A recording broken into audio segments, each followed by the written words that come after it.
This podcast is brought to you by Optimizer's Mass Zines product. Watch the video at the end of the podcast for more details.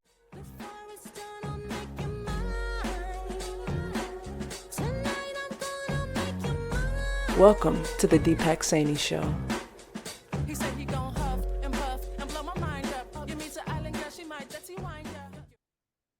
Welcome to the Deepak Saini Show. I'd like to thank J23 for the intro music. You can find a link to her music in the show description. My guest today is Chanda Brigance. Chanda is an educator, caregiver, author, and inspirational speaker. She began her career as a first grade teacher before marrying NFL athlete O.J. Brigance. As the wife of a professional athlete, Chanda put her career aside to support her husband's athletic career.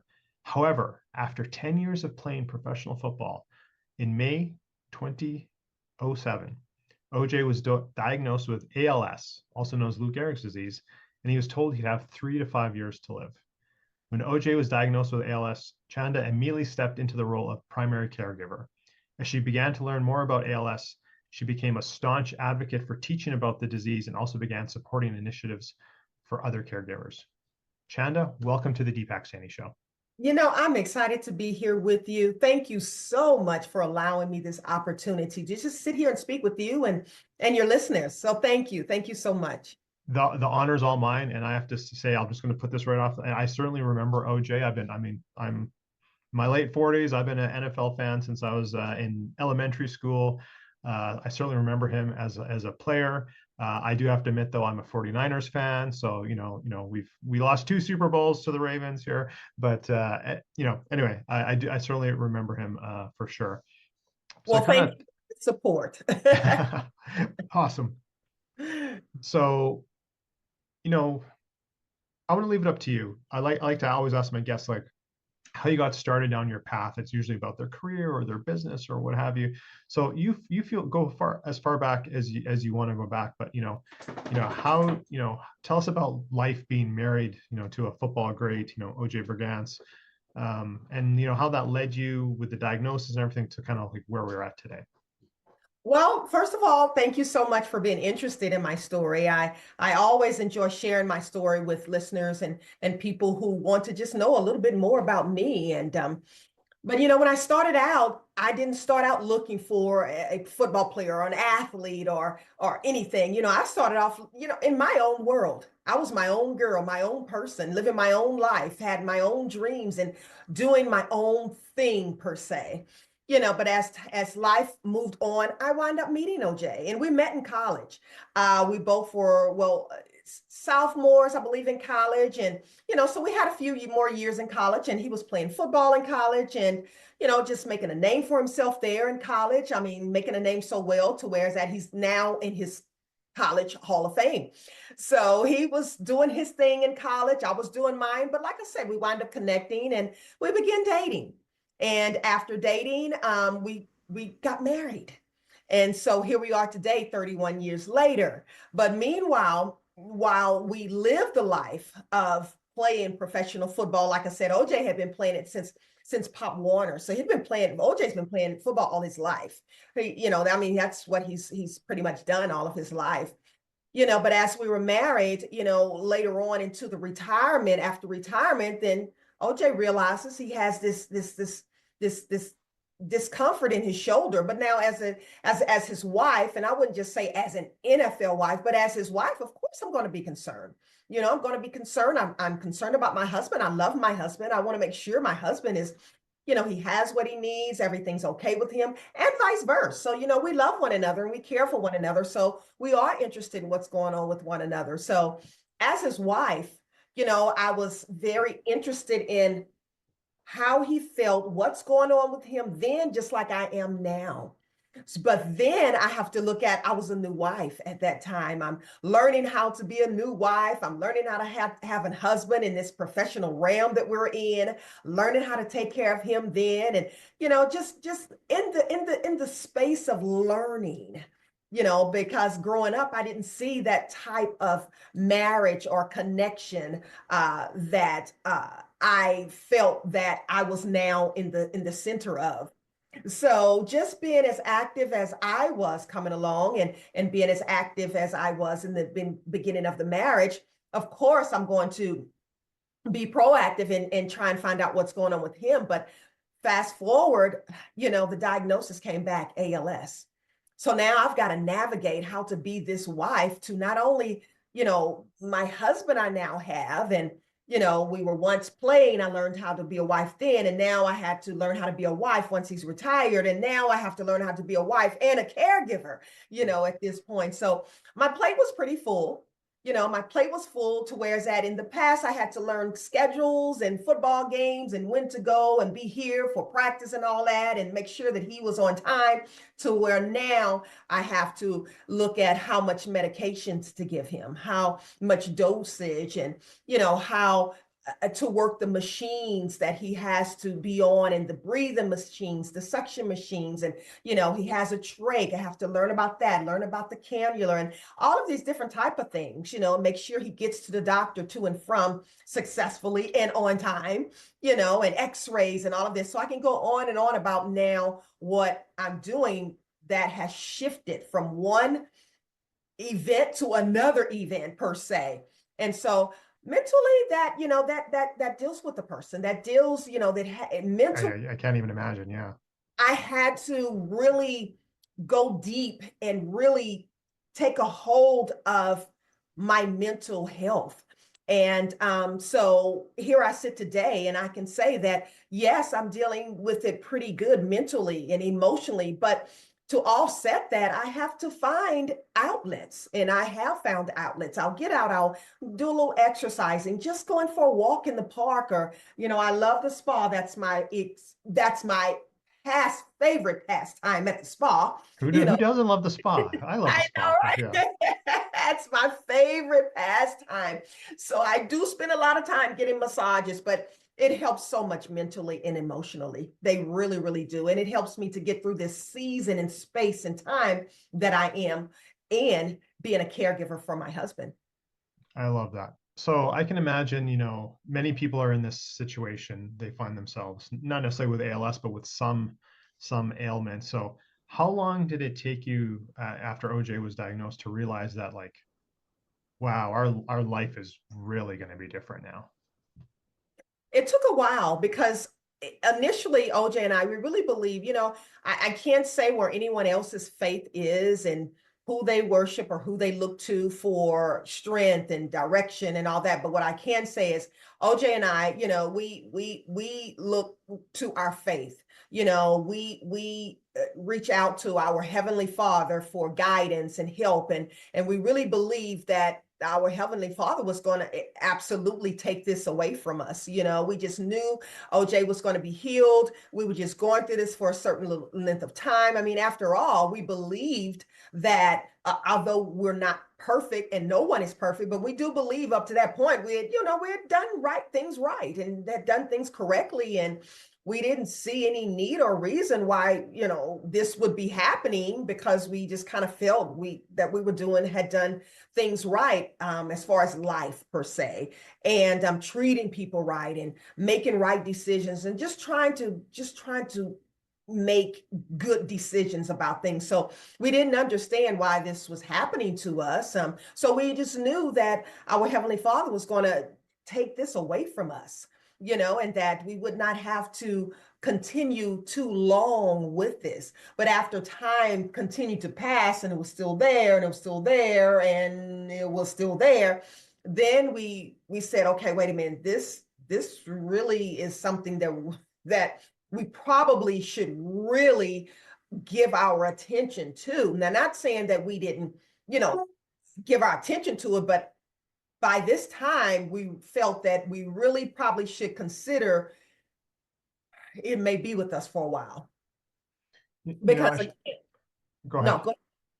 no, because again, this wasn't something that we wanted. Of course, it's never anything that anyone wanted, but again, we were really hoping that we would not have to plan or prepare a longevity with this. Right. I should have probably asked this question before, but what was like the symptoms that first, OJ felt that wasn't, going away or whatever, that finally led to the path of trying to figure out what this thing is that ultimately was diagnosed as ALS? Like, what was the initial symptom or feeling? The he began feeling a numbness in his shoulder and in his arm, and it became heavy. That numbness, it became difficult for him to move. The mobility started becoming limited in his arm and in his shoulder. And so because of that, he said, hey, I probably need to go to the doctor because it had started going on for so long. It wouldn't leave, it wouldn't let up, and it was seemed to be getting worse and worse. And, it started moving down his arm and started moving, in other places and stuff. So he said, well, hey, because at first, like I said, he thought it was an old football injury. He said, but Right. an injury doesn't, act like this. So when he went to get the opinions of the doctors, then that's when he was told it was ALS. And roughly how long from like, first like something's a bit off here, this isn't a regular football injury, to diagnosis, just for the audience, like how long was that period approximately? It's that's a very good question, because my husband, when something bothers him, he initially he does not say anything about it. So I don't. Well, like most men, right? Like most men, right? I'm like, OJ, how long has this been going on? Because if he comes to me, that means it's been going on for a while. And if he says something, that means he has been enduring for a long time. So that lets me know when he came to me, I'm like, okay, how many months, or maybe how many, a year or two, that you've probably been dealing with this, and you just had not said anything, because again, he thought maybe it could have been an old football injury. It'll go away. It'll heal on its own. I can just work out, stretch a little bit, get some massage therapy, and it'll go away, as we all probably would think, if it were us. But it didn't go away. And so that's when he became very concerned. And he said, hey, he came to me and he said, this is going on and I want to go and check it out a little bit further. But that's a very good question. I think I probably should ask him, OJ, how long before you came to me was it going on? But once he said that, I knew that, he was going to go and get it taken care of and looked at. And he did. And the diagnosis came back ALS. Okay. Now, I had read somewhere, and I'd love for you to fact check me on this, that after the diagnosis came in or the news was delivered, that OJ had an immediate health decline. Is that true? Yes, it's like it's funny, it's really, really crazy. It's for us, our experience as soon as OJ found out what it was like, just, I don't know, immediately we began seeing a difference in his body. The weight just started dropping. It's almost like a cap on a soda bottle. When you open it, go psst. It's like once we were diagnosed and it was said it was ALS, it's like that cap went psst, and it just started, showing itself in his body, in his mobility, in his speech.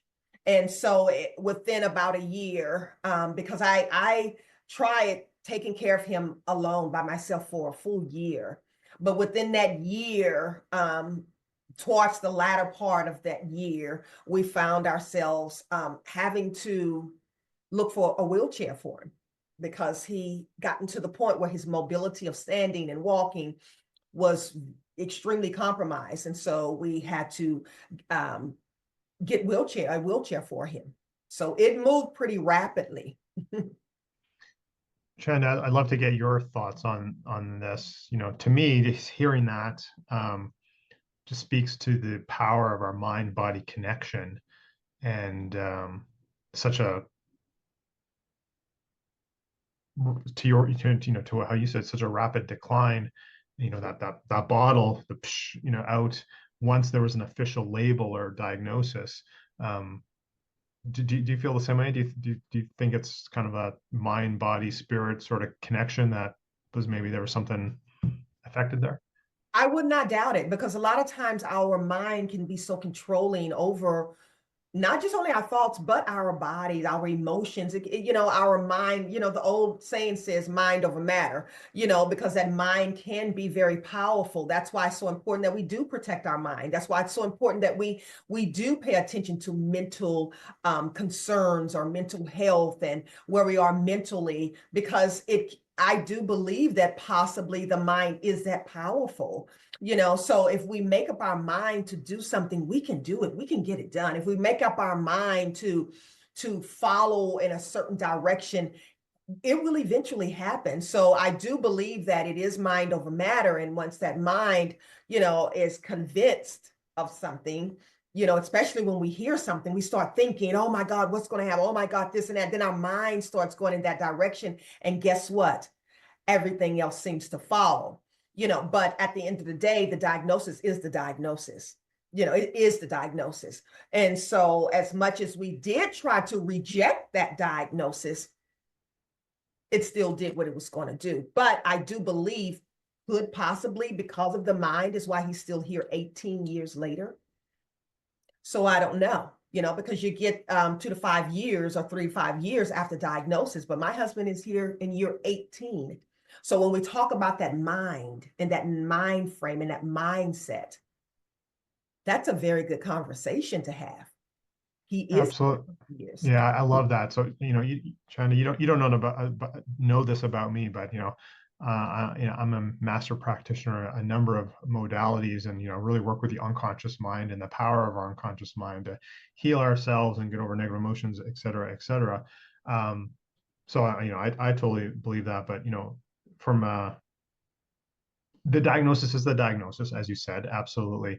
But I think that maybe there was that initial, and I don't want to speak for OJ, obviously, but maybe there was that initial shock, that kind of maybe that rapid decline. But I also think, to what you just said, that he's gone so far beyond the average of what other ALS patients. I think that is totally the power of the mind, the unconscious mind, and our unconscious mind is part of our spirit and part of our faith and everything as well, right? So I think that's a testament to both of you as a couple and your entire family and all your support system, and certainly OJ's mind that he has endured for so much longer past. So that's obviously to be commended as well. Yeah, I love that.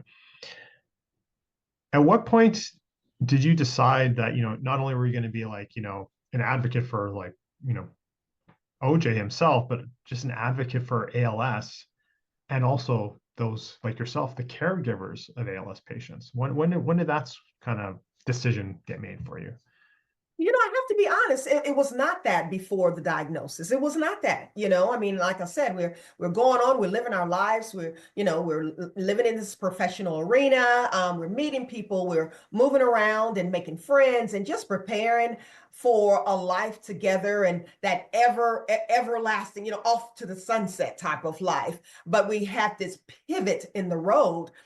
So when this pivot happened, of course, the attention is going to go there. And because our attention was there and my attention was there as a wife, of course, now I'm a caregiver. So of course I'm going to be an avid advocate for caregivers, because this is what I'm doing now. This is where I am now. This is what my life is now. So of course I'm going to have a love and a concern and mental thoughts of caring for someone and being a caregiver. And of course, walking in that arena, now I really sort of have an understanding of what caregivers go through. I understand that, caregivers are sometimes overworked, because it is work. Sometimes caregivers don't take out time for themselves, and I also learned that 66% of caregivers are women, they're females. And most of those women are in the ages of 49 to 55. So I'm learning these, things and statistics about not only caregivers, but women. So that's going to pique my interest. And in plus the fact, now I'm part of that statistics. I'm there too, So I'm living this life. And if I'm going to live this life, I'm going to absolutely be interested in What does it entail? What do I need to do? How can I support myself and those who are walking this walk with me? So that's what's really, really important to me. How is their mental health? What can I be a part of in helping and advocating for this particular area of life, and that's of caregivers. So now I'm a part of that. I am in, I guess you would say, that club now.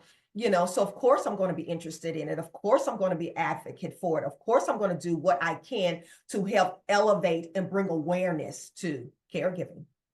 I love that you've chosen to do that, not only as part of the club and as a caregiver and as a wife, but also, as the platform that you did have to add to forward that as well.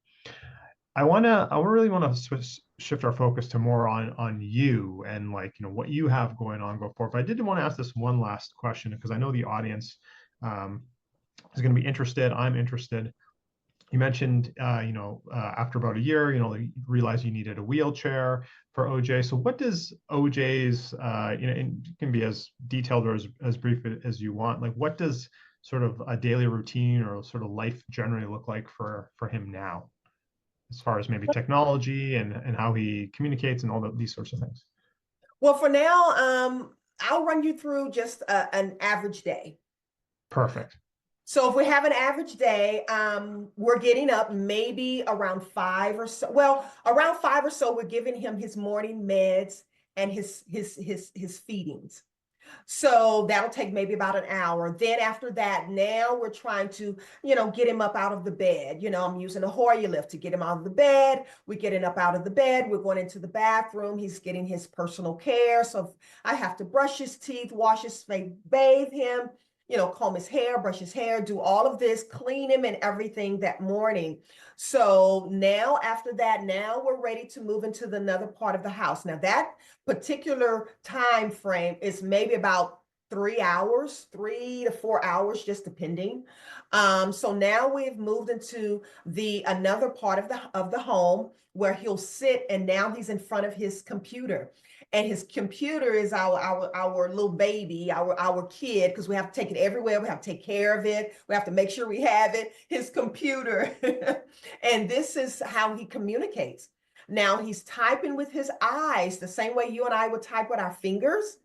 And we're hitting the keys where he's hitting that same keyboard, and it's placed on his screen, and he's hitting it with his eyes until he forms a word.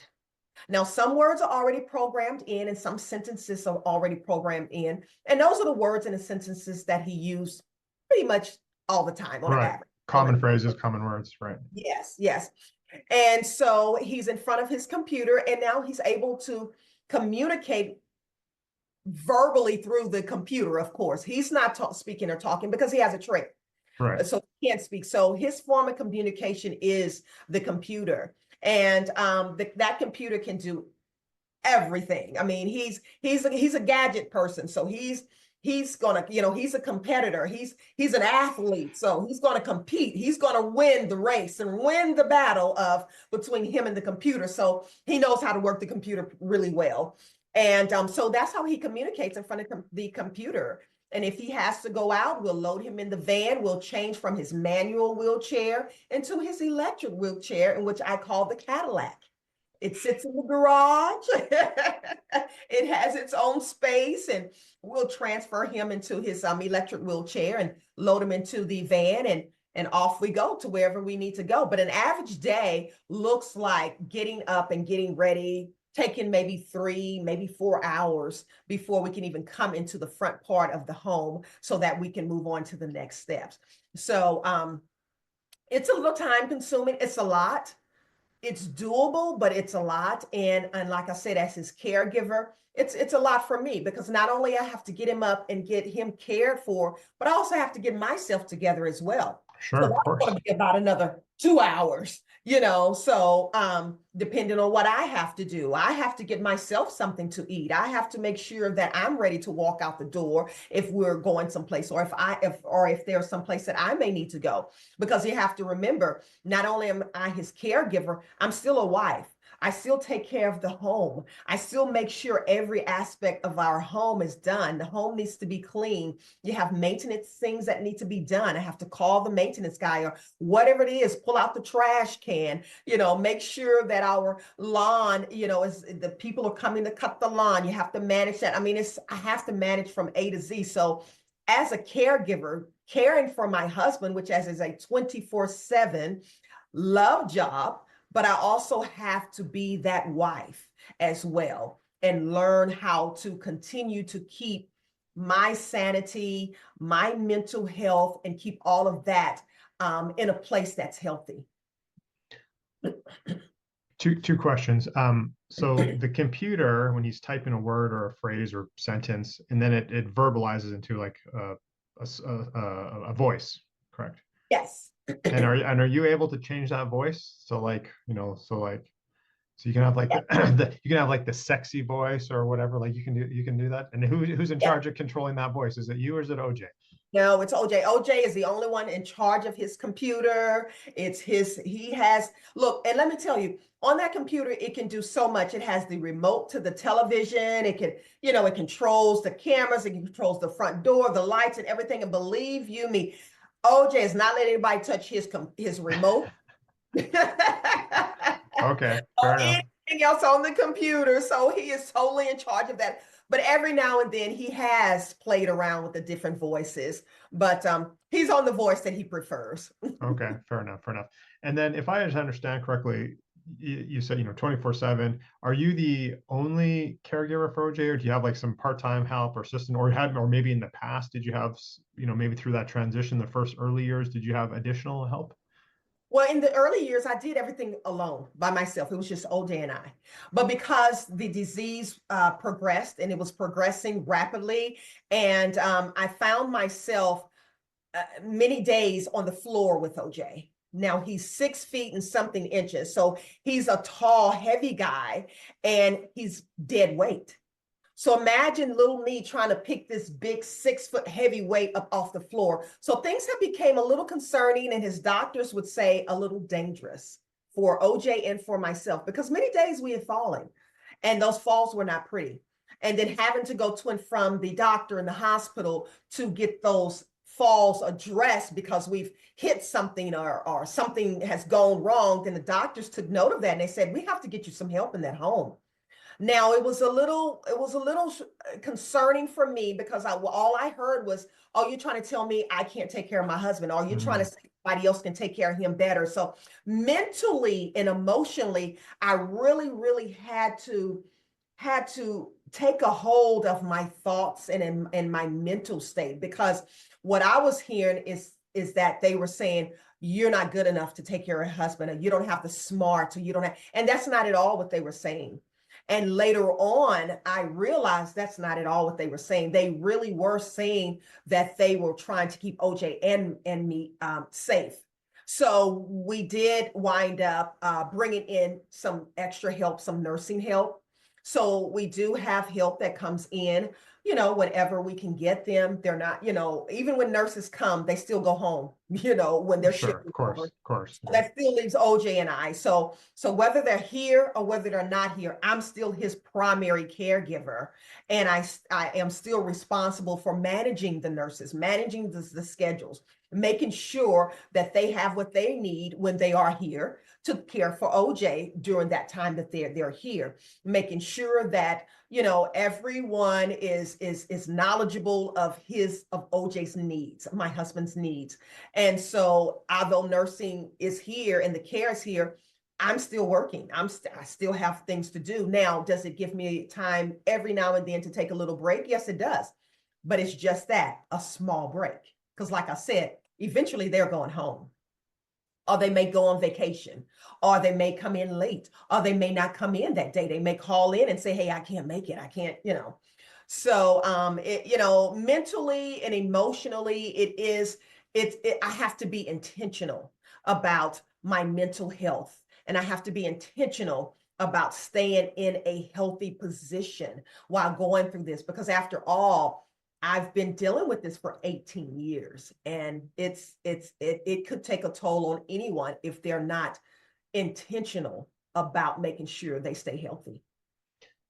Yeah, I love that. And that's I always ask this next question, and you just perfectly segued us right to that next question. So, you kind of talked about it, you have to get ready yourself depending what you're doing that day. So I would love to know, just piggybacking on your last response there, what do you do for your own mental care, physical care? You can answer however you want, morning routine or wherever it may come in. Like, how are you taking care of yourself so you can be the best, wife and caregiver in this situation? Well, like I said earlier, I love the spa. I go to the spa, get massages. Sometimes I'll just go walk around the mall. Now, that may not be the best place for me to be to walk around the mall because I always tell myself, just walk around, just move your legs and kind of stretch your legs a little bit. Don't buy anything. You went in empty-handed, you need to come out empty-handed. Well, now I'll tell you that doesn't always happen. I've got at least 1 or 2 bags in my hand if I go walk around the mall. But I try to get the best answer, the best alternative to walking around the mall. So I said, well, okay, I'll go walk around the park. Now I can't get in trouble with shopping there in the park.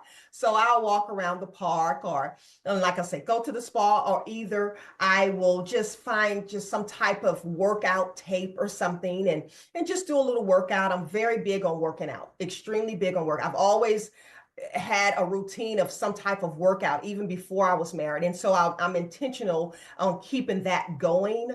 But the biggest and the most important thing for me is to get up in the morning, find time to read my Bible. That centers me everywhere, every part of my body, my mind, my thoughts, my mood, how I feel, everything. That brings it all together and centers me when I find time and take time and read scriptures in my Bible every morning.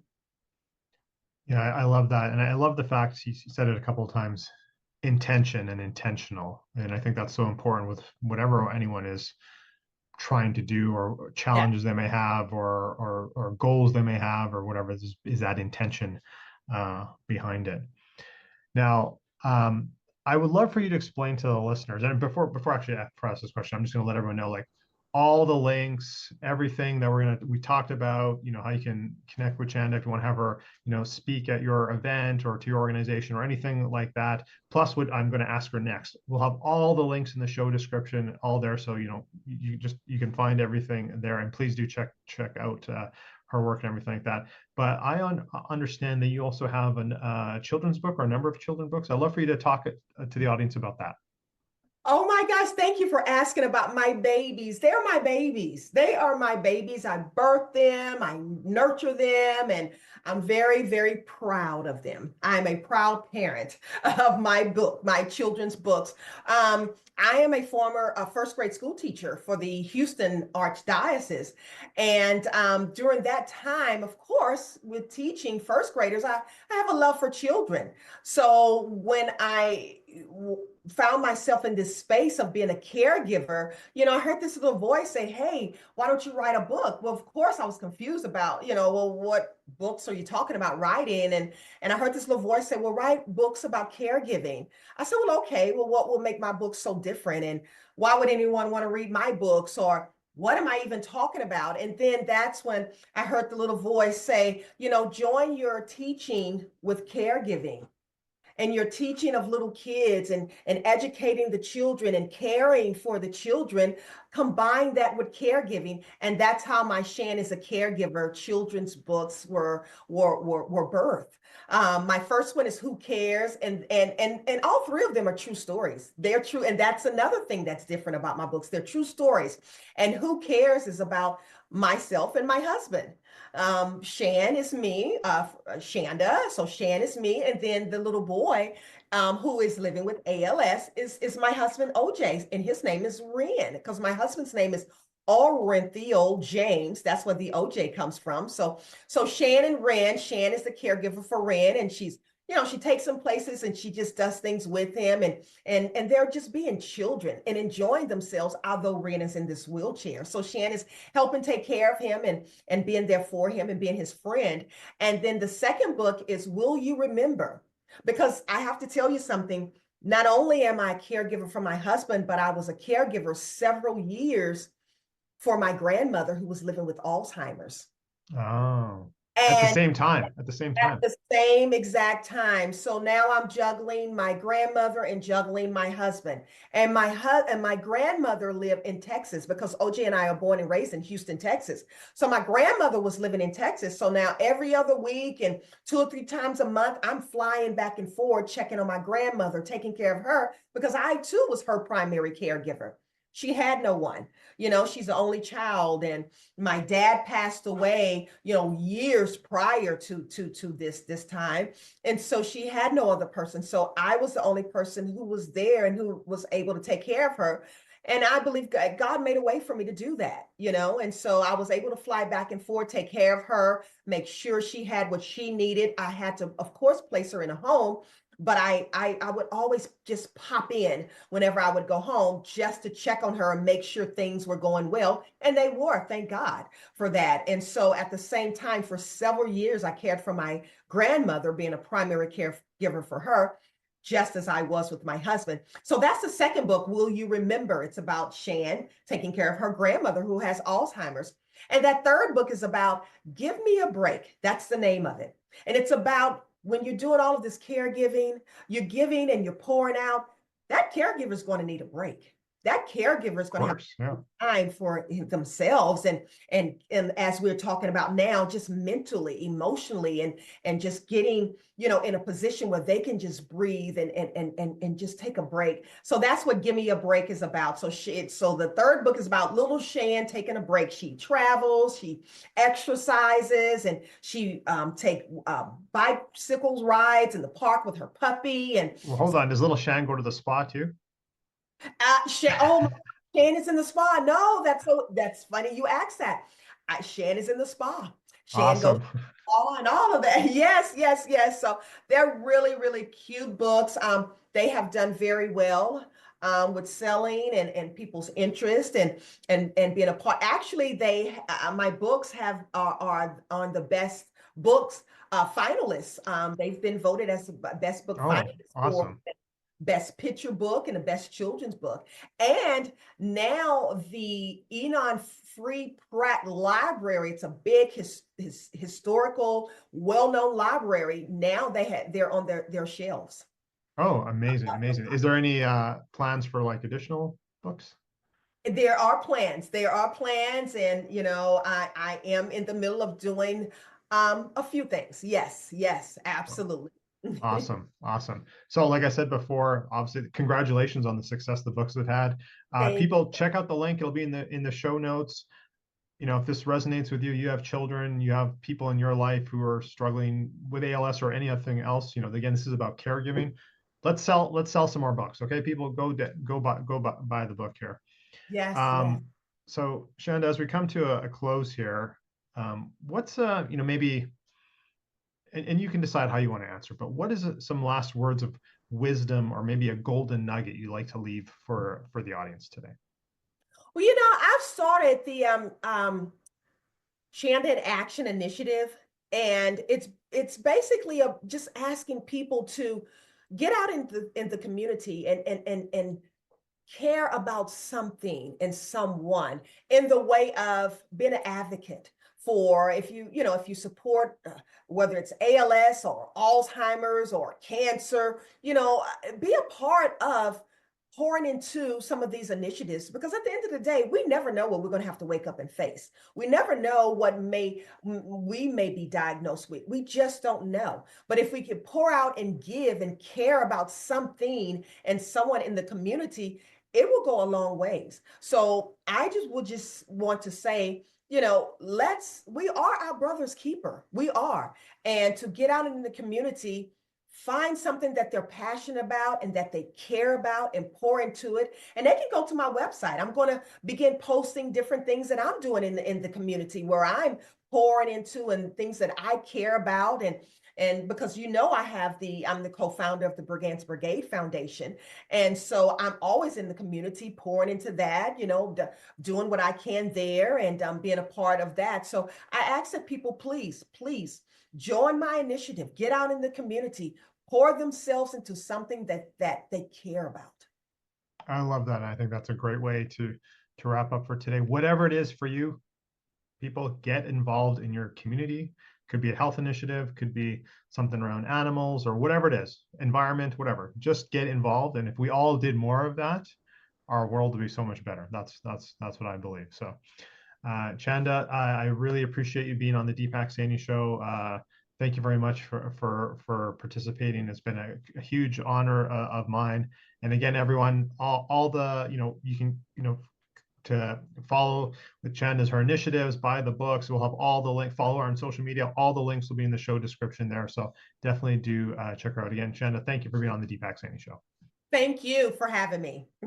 Pleasure was all mine. So everyone, I'm going to throw it back to J23, who's going to guide us out with some music. Don't forget to check out today's show sponsor, as well as not only Chanda's links and resources, but I have some resources on that page as well. So definitely check those out. And again, thanks for listening to the Deepak Saini Show. Remember, exceptional results for the exceptional you. Until next time.